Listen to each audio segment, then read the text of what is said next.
Assalamualaikum warahmatullahi wabarakatuh.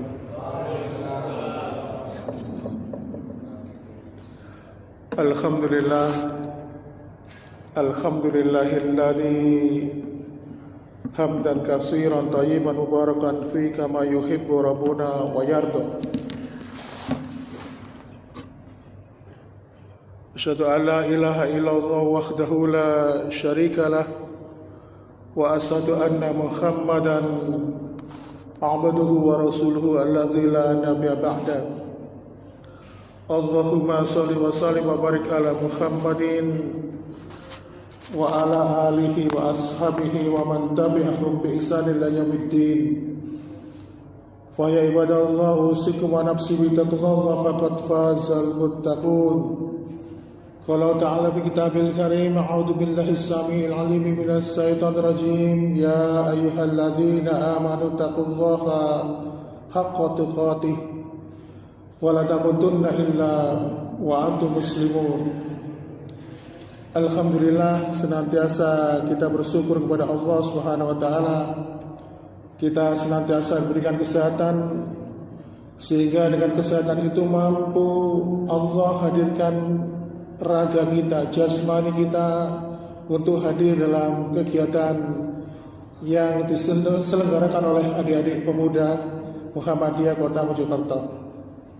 Mudah-mudahan apa yang kita tunaikan pada kesempatan malam hari ini mendapatkan ridha dari Allah Subhanahu wa taala, dan kelak kita juga akan mendapatkan balasan dari Allah berupa kenikmatan akhirat, tidak lain dan tidak bukan adalah kenikmatan surgawi. Sebenarnya baru pertama kali ini saya diminta ngisi kajian untuk pemuda. Kemudian mendadak kemarin saya dihubungi untuk ngisi tentang pemuda juga. Padahal saya merasa sudah tidak muda lagi. Kebetulan di bulan Maret ini alhamdulillah saya ulang tahun, dan insya Allah 4 tahun lagi usia saya sudah mencapai 50 tahun. Jadi merasa tidak muda lagi. Tapi karena di hadapan saya ini banyak pemuda dan pemudi, maka walaupun boleh tua tapi jiwanya, hatinya juga tetap muda. Baiklah hadirin sekalian, pemuda di dalam kasanah bahasa Arab itu sering disebut sebagai syabab, atau dalam istilah yang lain bisa dipanggil fatah. Nah, sabab ini rentang usianya mulai akil balik. Jadi akil balik itu dihitung mulai usia sekitar 10 atau 11 tahun sampai usia 40 tahun. Makanya kalau antara 11 sampai 40 tahun itu masih digolongkan sabab. Makanya kemarin ada seorang ustadz yang pernah cerita ke saya, ada seorang relawan, seorang dokter, ketika dia bersama organisasi kesehatan sosial tingkat dunia melakukan bakti sosial relawan untuk korban perang di negara Suriah. Nah, dokter tadi itu agak dongkol, dipanggil penduduk Suriah itu, hei sabab, hei pemuda, padahal dia waktu itu merasa umurnya 38 tahun, sudah punya anak 6. Wah, aku anak 6 kok dipanggil sabab. Padahal sabab ini penggolongan usianya antara 11 sampai 40 tahun. Oleh karena itu, berkaitan dengan tema yang diminta oleh panitia tentang pemuda ini, maka pada kesempatan malam ini kita memberikan judul kajian ini adalah keutamaan pemuda di dalam Islam. Ketika kita menyebutkan kata pemuda, ada ulama yang mengibaratkan pemuda itu sebagai air. Ada juga ulama yang mengibaratkan pemuda itu sebagai generator. Kalau misalnya kita teliti kembali, kita lihat bahwa segala sesuatu kalau ada air, maka kemungkinan besar 90% pasti akan muncul kehidupan. Seperti kalau kita dulu melihat kisah Nabi Ibrahim mengantarkan istrinya dan anaknya yang baru lahir, yaitu Ismail. Kemudian ditinggalkanlah istrinya oleh Ibrahim itu di tanah yang tandus. Lalu akhirnya apa? Istri dari Nabi Ibrahim ini Dia gelisah mencari kesana kemari air. Akhirnya hentakan kaki bayi yang bernama Ismail itu muncullah air, yang kemudian dinamakan air Zam-Zam. Tanah Mekah yang dulunya kering kerontang, tidak ada yang mau singgah di situ karena ada air Zam-Zam. Akhirnya sekarang berubah menjadi sebuah kota yang besar dan muncul kehidupan di sana. Boleh jadi kita 5 hari nggak makan. Kalau mungkin Pak Januri yang tentara bisa tahu, kalau di hutan nggak makan 3 hari 5 hari mungkin bisa kuat. Tapi kalau 1 hari 24 jam tidak minum air, pasti lemes. Karena apa? Air itu primer, kebutuhan manusia. Oleh karena itu ada ulama terdahulu yang mengibaratkan pemuda itu adalah air. Oleh karena itu sama dengan peradaban. Ketika suatu bangsa, suatu negeri itu mempunyai pemuda dan pemudanya itu benar, maka suatu bangsa itu akan menjadi bangsa yang unggul. Tentunya kalau pemudanya benar loh. Nah, ketika seseorang pemuda itu kemudian dia juga soleh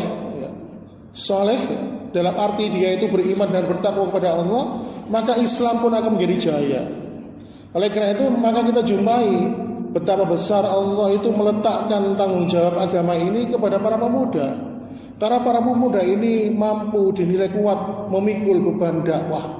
Makanya asistennya, orang-orang dekatnya Nabi Muhammad SAW itu pemuda. Oleh karena itu ma'asyiral muslimin wa zumratal mu'minin rahimakumullah. Makanya negara, suatu bangsa yang tidak punya pemuda pasti akan punah.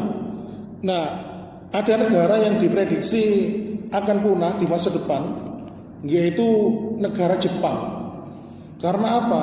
Di Jepang itu tingkat kelahirannya paling rendah. Bahkan ini sudah dikhawatirkan oleh pemerintah Jepang sekarang bahwa nanti mereka tidak punya generasi. Karena apa? Pertama karena generasi muda atau pemuda-pemuda Jepang itu sudah banyak yang rusak. Ya, kelakuannya, pikirannya, gaya hidupnya. Kemudian gaya hidup di sana ketika mereka menikah, sekarang ini ada framing terbaru, child free. Artinya apa? Kita boleh menikah tapi kita tidak usah punya anak. Kalau punya anak itu merepotkan.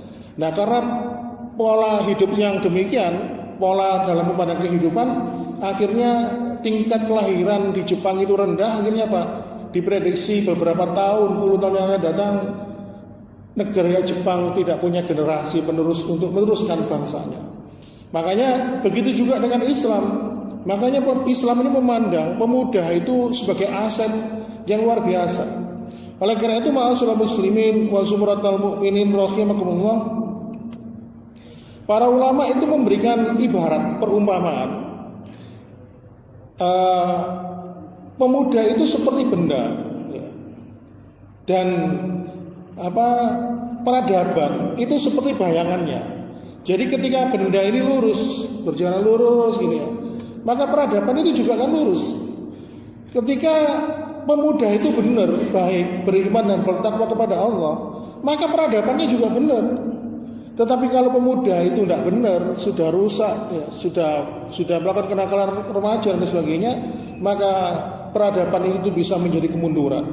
Oleh karena itu ma'asyiral muslimin wa zumratal mu'minin rahimakumullah, makanya kita jumpai orang-orang kafir itu, mereka itu kalau ingin menghancurkan suatu bangsa, suatu negeri, suatu negara, yang dirusak duluan itu pemudanya.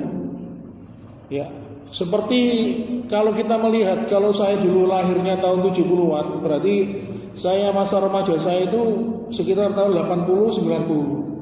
Waktu itu lagi booming New Kid on the Block grup. Sekarang trennya sudah dirubah ke Korea, termasuk Korean food dan sebagainya. Mungkin Pak Januri yang punya depot Korea, ya, makanan Korea. Bukan begitu, Pak. Maksudnya framing orang-orang kafir ini untuk apa? Merusak pemuda itu. Diperkenalkan mereka dengan konsep LGBT, ya. Bahkan di antara mereka sudah banyak yang sudah durhaka kepada orang tuanya. Perusakan pemuda itu masih terjadi. Oleh karena itu ma'asyiral muslimin wa zumratal mu'minin rahimakumullah, kenapa orang-orang kafir itu kok sangat bernafsu merusak pemuda? Karena mereka tahu Islam itu akan jaya, Islam itu akan menang kalau pemudanya adalah pemuda-pemuda yang berkualitas, yang mempunyai iman yang kokoh. Jadi Islam ini pertama kali ditegakkan juga karena pemuda. Dan zaman Nabi dulu, ketika yang awal-awal masuk Islam itu juga para pemuda. Karena Allah tahu beban berdakwahnya Rasulullah itu berat, makanya para pemuda ini dijadikan asistennya Rasulullah untuk membantu beliau dalam berdakwah. Oleh karena itu, dalam hal ini agama ini sangat berhutang banyak kepada para pemuda. Karena apa? Karena pemuda itu diibaratkan oleh para ulama sebagai air, sebagai sumber dari kehidupan. Maka ulama yang lain mengatakan, berpendapat pemuda itu ibaratnya adalah sebagai generator yang menggerakkan. Jadi kalau yang tua-tua menggerakkan mungkin jalannya lambat, tapi kalau yang muda-muda ini menggerakkan, maka akselerasinya semakin bertambah. Oleh karena itu, ma'asyiral muslimin, bukankah Ibnu Abbas, Abdullah bin Abbas, anak dari pamannya Nabi, dalam sebuah riwayat Imam Ibnu Abbas ini umurnya 9 tahun, dalam riwayat yang lain juga umurnya 13 tahun, di mana Ibnu Abbas ini kemana-mana selalu ikut Rasulullah, ngintil kemana-mana, ngikut, merekam aktivitas Rasulullah, dan banyak menyampaikan hadis. Bukankah Ibnu Abbas itu juga pemuda, usianya 9 atau 13 tahun? Dan waktu itu ada sebuah hadis yang cukup masyhur yang berkaitan dengan Ibnu Abbas ini. Ketika Ibnu Abbas ini mendapatkan wasiat dari Rasulullah SAW, ketika dia dibonceng Rasulullah naik keledai di belakangnya, terus Rasulullah berwasiat, hadis ini dalam riwayat Imam Tirmidzi, ya gulam ini wa alimuka kalimat ihfadillah yafatka ihfadillah tajidu jahaka. Wahai bocah, wahai anak, wahai ngger, kata orang Jawa, aku ingin memberikan satu kalimat, mengajarkan kalimat kepadamu, ihfadillah yafatka. Jagalah Allah, niscaya Allah akan menjagamu. Ihfadillah tajidu tujahaka. Jagalah Allah, niscaya Allah akan senantiasa berada di hadapanmu. Lalu Rasulullah melanjutkan, apabila engkau meminta pertolongan, maka mintalah pertolongan kepada Allah Subhanahu wa taala, dan sebagainya. Sampai kita memohon yang sekecil-kecilnya kepada Allah, sampai Rasulullah itu memberikan sebuah gambaran, kalau misalnya sendalmu hilang, mintalah kepada Allah. Dan ini diajarkan kepada Ibnu Abbas. Dan secara khusus Ibnu Abbas ini pernah didoakan oleh Rasulullah, ya Allah, jadikanlah Ibnu Abbas ini sebagai seseorang yang ahli dalam menafsirkan Al-Quran. Nah, waktu ketika Rasulullah SAW mendapatkan wahyu, turun surat An-Nasr. Tahu surat An-Nasr itu apa? Ketika Rasulullah mendapatkan surat An-Nasr, para sahabat itu berusaha mentakwil, menafsirkan. Abu Bakar menakwilkan begini, Umar begini, sahabatnya begini. Tapi Ibnu Abbas yang waktu itu umurnya masih belia, 13 tahun, saya nggak setuju dengan turunnya surat ini, maka tugas kerasulan Muhammad akan segera berakhir. Kalau misalnya tugas Rasulullah sudah berakhir, maka beliau akan meninggal dunia. Para sahabat yang lain geram, kamu itu masih bocah kok, ngomongnya begini-begini. Akhirnya apa? Sahabat senior Umar bin Khattab itu menggandeng tangannya Ibnu Abbas, dibawa ke hadapannya Rasulullah. Ya Rasulullah, sesungguhnya Ibnu Abbas tadi ketika membahas surat An-Nasr, dia mengatakan demikian, demikian, demikian. Padahal kami ini semuanya mengatakan demikian, demikian. Lalu Rasulullah mengatakan, kalian semua itu salah. Artinya apa? Tafsirnya para sahabat itu salah, kata Rasulullah. Yang benar adalah dia. Dan dalam sebuah riwayat disebutkan, selang beberapa bulan kemudian, setelah turunnya surat An-Nasr ini, Rasulullah SAW akhirnya wafat. Dan terbukti apa yang telah disampaikan oleh Imam Ibnu Abbas, waktu itu masih belia, usia 13 tahun, dia mengatakan Rasulullah tugasnya akan segera berakhir. Kalau tugas Rasul itu sudah berhenti, maka akan meninggal dunia. Surat An-Nasr tadi apa? Halo? Enggak tahu. Surat An-Nasr itu idza jaa nasrullahi wal fath. Loh nggih Dajjal baru tahu kan. Padahal judulnya An-Nasr. Kemudian bukankah Abu Hurairah juga seorang pemuda? Dia masih muda, Abu Hurairah ini, pembantunya Nabi di rumahnya. Dia itu sebagai asisten pribadi. Kalau sekarang itu mungkin asisten rumah tangga ya. Jadi dia itu banyak mengintil, mengikuti Nabi sebagai bayang-bayangan Nabi. Bahkan dia mampu banyak merekam hadis. Dan Abu Hurairah waktu itu umurnya 38 tahun, masuk kategori sahabat. Jadi Abu Hurairah ini juga seorang pemuda. Kemudian ada seorang yang bernama pemuda bernama Ibnu Umar. Dia berumur 13 tahun. Ibnu Umar ini putranya Umar bin Khattab. Bayangkan 13 tahun, kalau sekarang berarti kelas 2 SMP ya. Ketika pada peperangan Uhud dia bersama Barok menghadap Rasulullah. Ya Rasulullah, aku mohon izin kepadamu.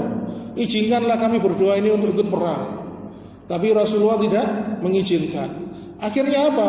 Pada peperangan berikutnya yaitu peperangan Badar. Abdullah bin Umar ini bersama Barok lagi menghadap Rasulullah. Ya Rasulullah, izinkan kami ini ikut perang. Akhirnya yang diizinkan ikut perang adalah Barok, sedangkan Ibnu Umar tidak diizinkan. Kenapa? Karena Ibnu Umar ini banyak hafalannya.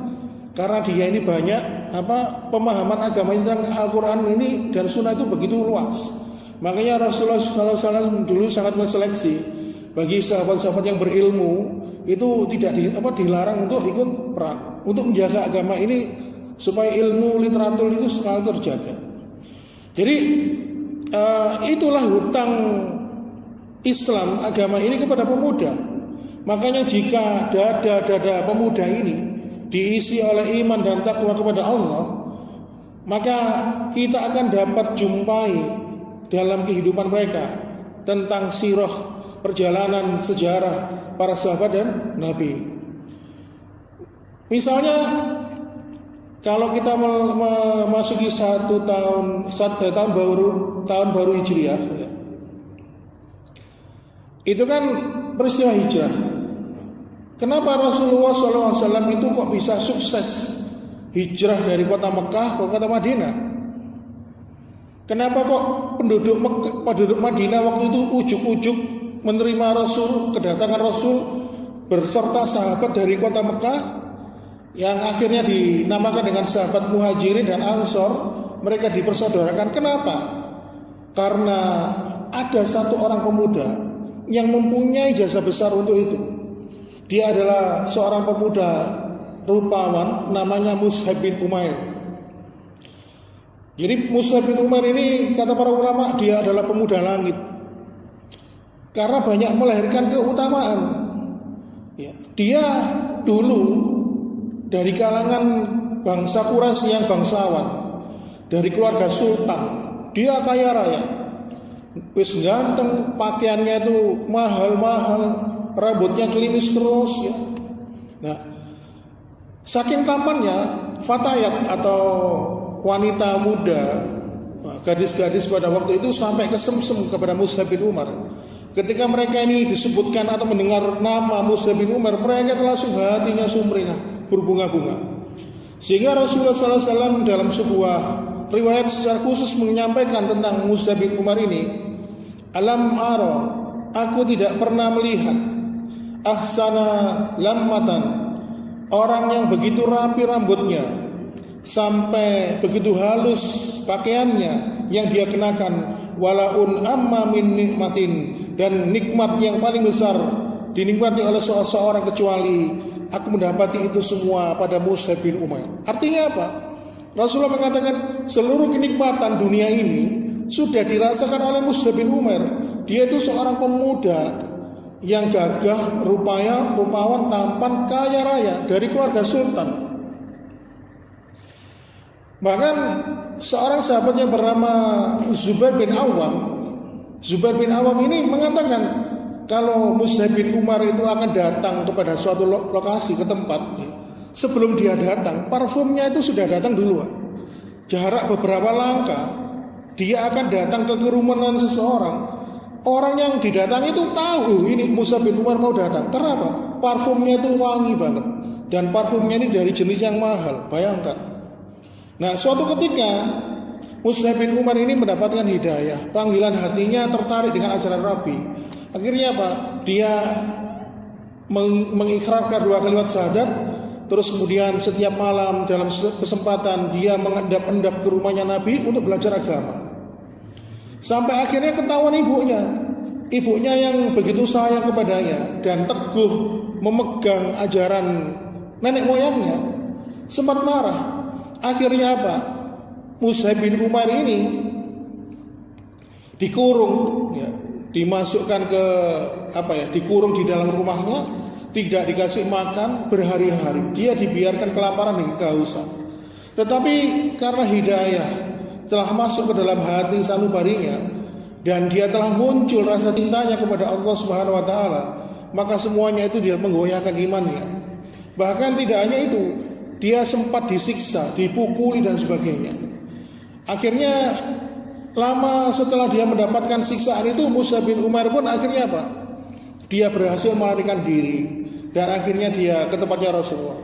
Setelah sudah pulih kondisinya, maka Rasulullah itu atas bimbingan wahyu akhirnya mengutus Mus'ab bin Umar ini ke kota Yathrib untuk mendakwakan Islam, memperkenalkan tauhid pada Allah kepada penduduk Yathrib. Nah, akhirnya apa? Seluruh penduduk Yathrib itu memeluk Islam, mereka mendapatkan hidayah dan apa? Mereka akhirnya menjadi umatnya Muhammad.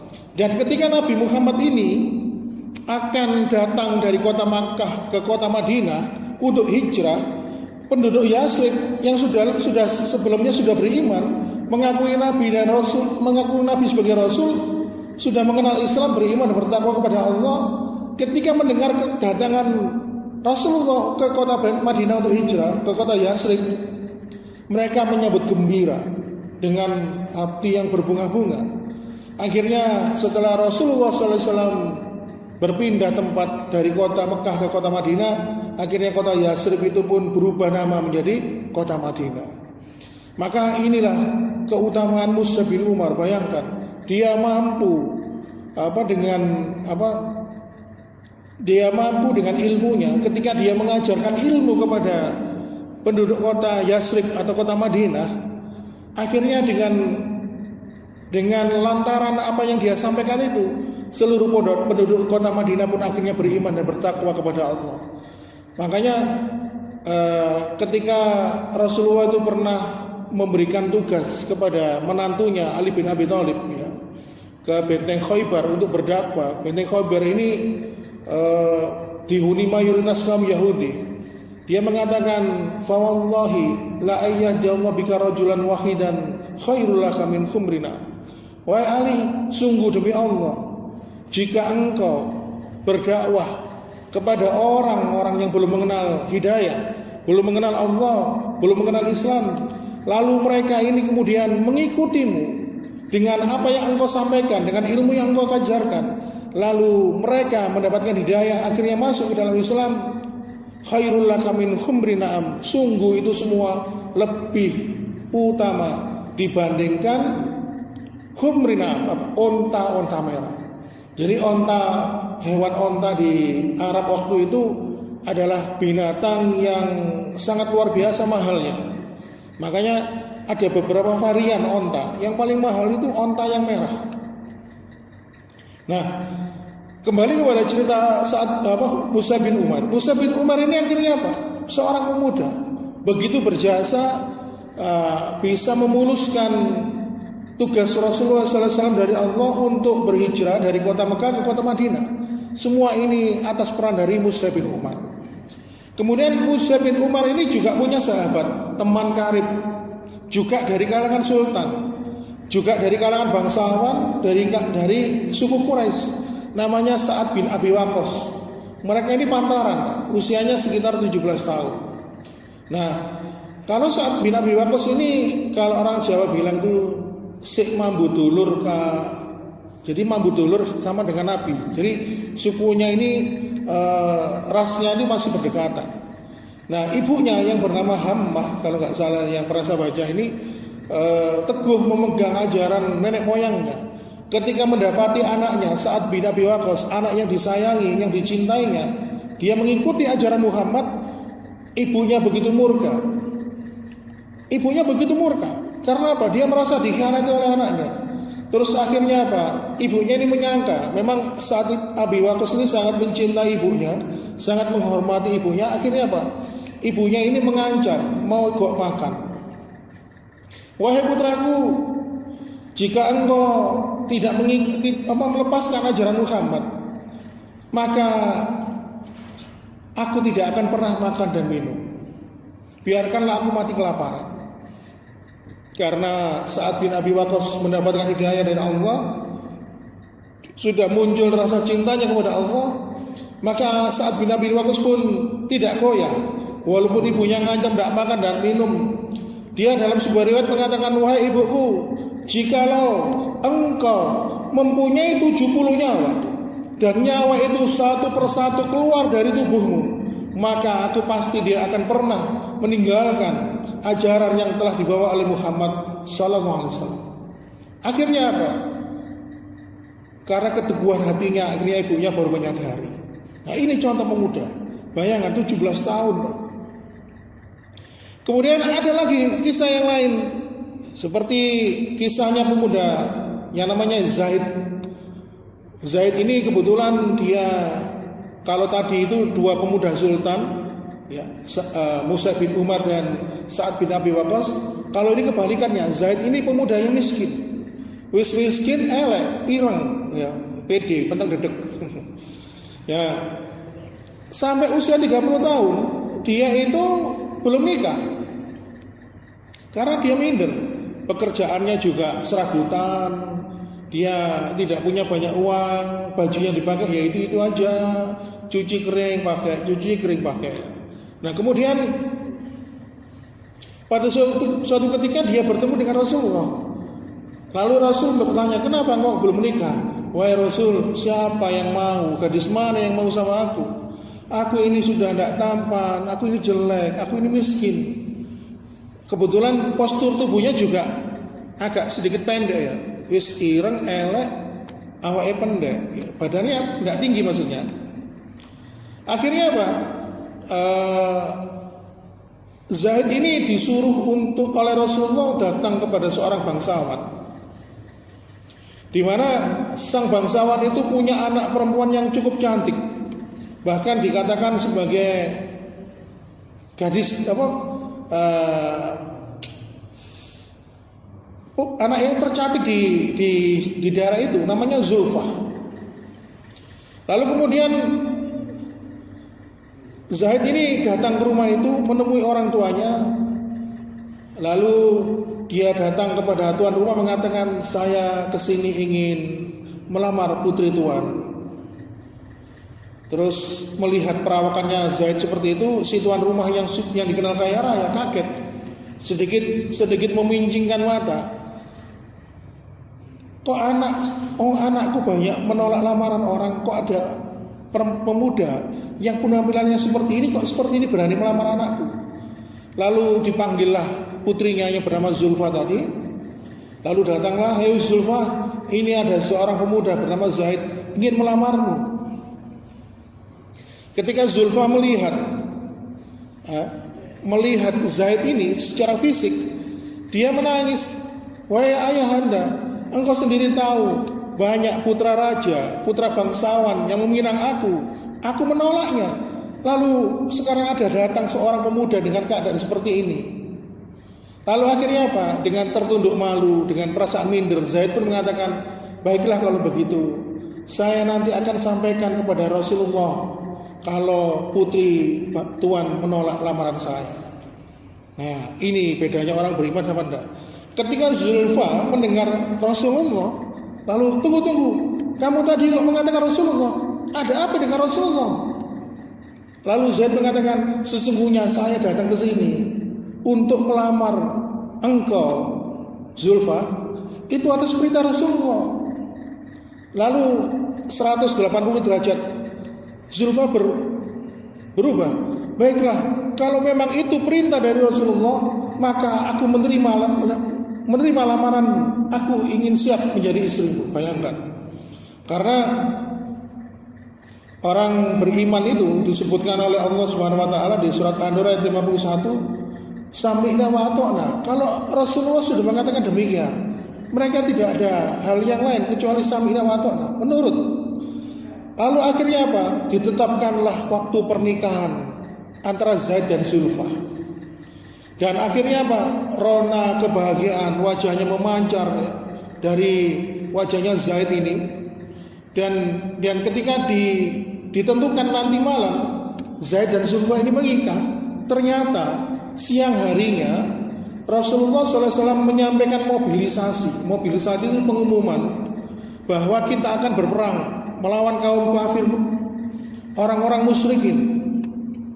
Lalu Zaid pun mengatakan, aku ingin ikut perang. Akhirnya apa? Zaid ingin ikut perang. Dan ternyata para sahabat yang lain mengatakan, loh, bukankah kamu nanti akan menikah dengan gadis pujaan hatimu? Engkau akan berbulan madu dengannya, dengan cewek atau gadis yang kau puja. Lalu apa? Zaid pun tetap memaksa ingin melaksanakan perang. Dia mengatakan kepada Rasulullah SAW ingin berperang. Dan ternyata ma'asyiral muslimin wa subhanatal mu'minin rahimakumullah, Zaid ini lebih mementingkan panggilan jihadnya. Jihadnya itu lebih dipentingkan dari segala kenikmatan duniawi yang dia rasakan. Dan akhirnya apa? Ketika dalam peperangan itu Zaid pun akhirnya ditakdirkan oleh Allah meninggal dunia dalam keadaan mati syahid. Dan Zaid pun sebelum berangkat perang, ketika dia menyampaikan pada sahabat dia tidak ingin menikah, saya lebih memilih panggilan jihad, karena Zaid ini menyitir surat At-Taubah di ayat yang ke-24. Di situ Allah Subhanahu wa taala juga menyindir kita, mungkin demikian. Qul in kana aba'ukum wa abna'ukum wa ikhwanukum wa aswajukum wa asiratukum wa amwalun iktaraftumuha wa tijaratun takshawnaha kasadaha wa masakinu tardawnaha ahabba ilaikum minallah wa rasulihi wa jihadin fisabilihi fatarabbasu hatta ya'ti Allahu bi amri wallahu la yahdil qaumal fasikin. Katakanlah, jika bapak-bapakmu, anak-anakmu, saudara-saudaramu, istri-istrimu, keluargamu, harta kekayaanmu yang kamu usahakan, perdagangan bisnis yang kamu khawatirkan kerugiannya, dan rumah-rumah mewah yang engkau tinggali, dan lebih kamu cintai daripada Allah dan Rasulnya, serta berjihad di jalannya, maka tunggulah sampai Allah memberikan keputusannya, dan Allah tidak memberi petunjuk kepada orang-orang fasik. Jadi ketika Zaid mengatakan pada sahabatnya, aku lebih memilih panggilan jihad, dia menyampaikan surat At-Taubah 24 ini. Dan akhirnya apa? Zaid pun meninggal dunia dalam peperangan itu.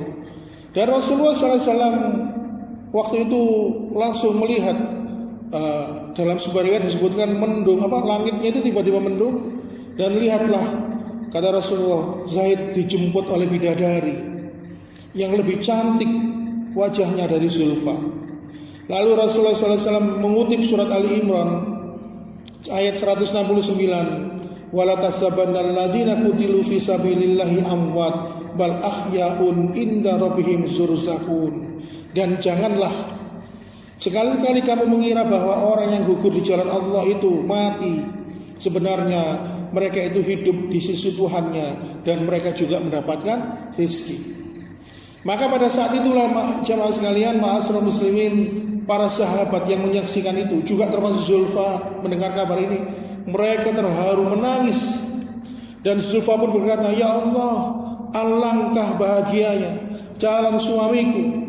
Jika aku tidak bisa mendampingi dunia ini, ya Allah, maka izinkanlah aku nanti bisa mendampinginya di kelak di akhirat bersamanya. Oleh karena itu, inilah pemuda, kalau di dalam hatinya, di dalam dadanya sudah tertanam iman dan takwa kepada Allah, maka dia lebih mementingkan panggilan-panggilan yang lebih besar. Padahal pemuda itu punya banyak keinginan, punya banyak angan-angan, harapan, dan idealisme. Kalau kalau tidak punya angan-angan, harapan, idealisme, itu bukan namanya pemuda ya. Kalau tidak punya keinginan ya namanya orang tua. Karena apa? Orang tua itu pinginnya cuma satu, ingin mati dalam keadaan husnul khotimah. Makanya namanya pemuda, karena dia ini masih muda, punya banyak angan-angan, keinginan, harapan. Oleh karena itu, secara garis besar pemuda ini dibagi dua. Yang pertama yaitu mereka pemuda yang beriman dan bertakwa kepada Rabb-Nya. Nah, orang pemuda yang beriman dan bertakwa ini disebutkan oleh Allah di surat Al-Kahfi ayat 13, Fityatun amanu bi rabbihim. Mereka adalah pemuda-muda yang beriman kepada Tuhan mereka. Nah, pemuda yang beriman itu pasti punya harapan, tapi harapannya bukan yang receh, bukan yang remeh. Kalau pemuda yang nggak beriman, harapannya ya seputar memenuhi keinginan berbuat syahwat, memenuhi keinginan hawa nafsu. Saya ingin punya Apple seri 13, saya ingin punya mobil Lamborghini atau mungkin Mercedes-Benz. Setelah itu saya ingin mobil Ferrari. Saya ingin berkenalan dengan cewek itu yang cantik, primadona kampus. Aku ingin berkenalan dengannya, aku ingin menaklukkan hatinya. Atau keinginan-keinginan lain, saya ingin mendaki bukit yang tinggi di Himalaya. Sifatnya duniawi. Tapi kalau pemuda itu di dalam hatinya dia beriman dan bertakwa kepada Allah, maka keinginannya luar biasa. Bahkan keinginan pemuda yang di dalam hatinya ada keimanan ini melebihi ekspektasi setiap orang, lebih besar. Nah, ini ada kisah 4 pemuda. Dari keempat pemuda ini, 3 diantaranya adalah putra dari Zubair bin Awam. Yang pertama adalah Abdullah bin Zubair, kemudian Mus'hab bin Zubair, Urwah bin Zubair, dan satu lagi Abdul Malik bin Marwan. Ketika 4 pemuda ini berkumpul di salah satu bagian Ka'bah, Rukun Yamani, pembicaraan mereka awalnya sih ngalor ngidul, tapi akhirnya pembicaraan itu menjadi pembicaraan yang serius. Kemudian ada di antara mereka mengatakan, gimana kalau kita ini mengungkapkan keinginan kita, cita-cita kita apa? Coba diungkapkan. Maka khayalan mereka pun akhirnya apa? Dimulai, dan mereka mengatakan, Abdullah bin Zubair mengatakan, cita-citaku ingin menguasai seluruh wilayah Hijaz dan aku ingin menjadi khalifahnya. Kemudian saudaranya Mus'hab bin Zubair menyusulnya, keinginanku adalah dapat menguasai 2 wilayah Irak dan tidak ada yang dapat merongrong kekuasaanku. Lalu kemudian giliran Abdul Malik bin Marwan mengatakan, bila kalian berdua sudah merasa cukup dengan itu, maka aku akan lebih dari kalian. Aku tidak akan puas sebelum menguasai seluruh dunia ini dan menjadi khalifah setelah Muawiyah bin Abi Sufyan. Nah, ada satu sahabat, seorang pemuda yang namanya Urwah bin Zubair. Dia diam seribu bahasa. Lalu ketika pemuda yang lain mengandung, lalu kamu apa cita-citanya? Dia sempat tidak menjawab, diam sejenak, didesak oleh yang lainnya, apa cita-cita kamu? Lalu Urwah bin Zubair pun mengatakan, akhirnya apa? Seluruh 3 pemuda tadi dengan mendekat mendengar apa yang ingin disampaikan oleh Urwah bin Zubair. Urwah bin Zubair mengatakan demikian, bagaimana denganmu? Maka beliau mengatakan, semoga Allah Subhanahu wa ta'ala memberkahi semua cita-cita kalian untuk urusan dunia kalian. Aku ingin menjadi orang alim. Maksudnya Urwah bin Zubair ini ingin menjadi seorang ulama. Yang aku ingin menjadi orang alim yang berilmu, yang akhirnya orang-orang itu nanti banyak belajar agama kepadaku dan mengambil ilmu tentang Rabb-Nya juga kepadaku, dan sunnah-sunnah Nabi dan hukum-hukum syariat dariku. Lalu dengan itu semua akhirnya apa? Aku mendapatkan ridho dari Allah, sehingga aku mendapatkan kenikmatan akhirat dengan kenikmatan berupa surga, karena Allah telah meridhoi cita-cita. Akhirnya Tidak terasa hari berganti menjadi minggu, berganti bulan dan tahun. Yang awalnya mereka ini pemuda, akhirnya Allah SWT benar-benar mengabulkan permintaan mereka. Misalnya Abdullah bin Zubair ini dibayar menjadi khalifah, menggantikan Yazid bin Muawiyah yang meninggal.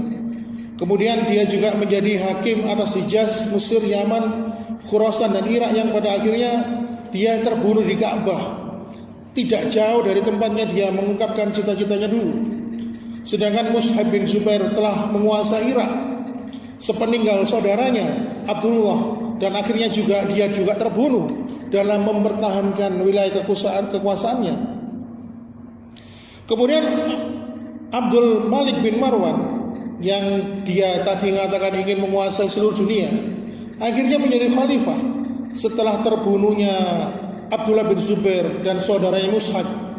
Setelah keduanya gugur di tangan pasukannya, akhirnya apa? Dia menjadi raja dunia terbesar pada masanya. Lalu bagaimanakah dengan Urwah bin Zubair yang dia ingin menjadi seorang alim, menjadi seorang ulama? Ternyata keinginan Urwah bin Zubair ini juga dikabulkan oleh Allah. Dia menjadi seorang ulama besar, ulama yang dijadikan rujukan dan panutan.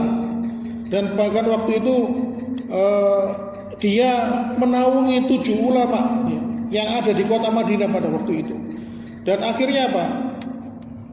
Urwah bin Zubair ini mendapatkan tempat yang mulia karena keilmuannya. Oleh karena itu, ma'asyiral muslimin jamaah sekalian, di sini kita dapati bahwa para sahabat, putra-putra sahabat, mereka punya cita-cita dan keinginan, mereka punya pengharapan, mereka punya angan-angan dan idealisme. Dan setiap pemuda itu pasti punya keinginan, harapan, idealisme, ingin targetnya dicapai. Tetapi kalau pemuda itu tujuannya dibedakan dengan apa yang ada di dalam hatinya. Kalau di dalam hatinya dia tidak beriman dan bertakwa kepada Allah, maka hayalannya, harapannya, keinginannya, cita-citanya hanya untuk sesuatu yang remeh, yang hanya memenuhi nafsu, syahwat belaka. Tetapi ketika seorang pemuda, seperti yang sudah saya sampaikan di atas tadi, ketika pemuda itu di dalam hatinya dibekali dengan iman dan takwa kepada Allah, maka keinginan dan cita-citanya, harapan serta idealismenya sungguh menjulang tinggi ke langit. Ingin menjadikan cita-citanya itu dikabulkan oleh Allah. Karena salah satu hal yang menjadikan itu adalah karena dia hanya mengharapkan ridho dari Allah SWT. Alhamdulillah sudah memasuki waktu Isya. Insya Allah sudah cukup pembahasan kita pada kali ini. Mohon maaf bila ada kekurangan. Mudah-mudahan Allah SWT memberikan kepada kita agar dapat mengambil pelajaran dari apa yang barusan kita sampaikan. Sekali lagi mohon maaf, dan saya akhiri, wassalamualaikum warahmatullahi wabarakatuh.